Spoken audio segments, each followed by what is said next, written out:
የታሪክ ሰነዶች እንደሚያሳዩት ከሆነ በወቅቱ ፍንፍኔና አካባቢያን ተመራጭ ያደረጉ በርካታ ምክንያቶች አሉ ይላልና ሚስኮትም ተደርጋለሁ እኔ እንጨት ነው አላልኩ።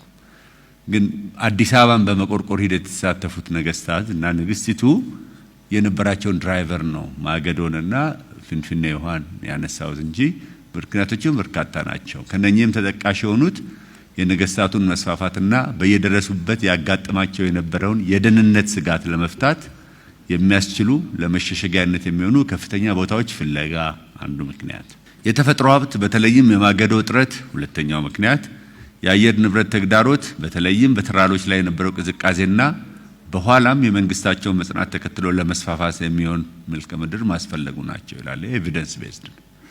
እቴጌ ጣይቱ ባቀረቡት ሀሳብ መሰረትም እንጦጦ ተራራ አካባቢ ሰፍሮ የነበሩት ንጉስ ምኒልክ እና ባለሟሎቻቸው ወደ ሜዳውማ የፍንፍኔ አካባቢ በመውረድ እንዲሰፍሩ ወዘተርፈ ይላል። ግን መግቢያውን ይዩት ላይ በ1880 በቅንብ 79 መጀመሪያ የዘመናዊቷ ኢትዮጵያ መስራቾች የነበሩት የአዲስ አበባ የንጉስ መቀመጫ ከተማ በኮቴሽን ያስቀመጥኩት ከተማ አይደለም በወቅቱ እንድትሆን በበርካታ ምክንያቶች የተመረጠችው የያኔዋ የነቱፋሙና የናብቹ ገላን ቀይ ፍንፍኔ ይሄ ኤቪደንስ ቤዝድ አርጊመንት ነው። የዚህ ታሪክ ጭቅጭቅም የተዘጋ ፋይል ይመስለኛል።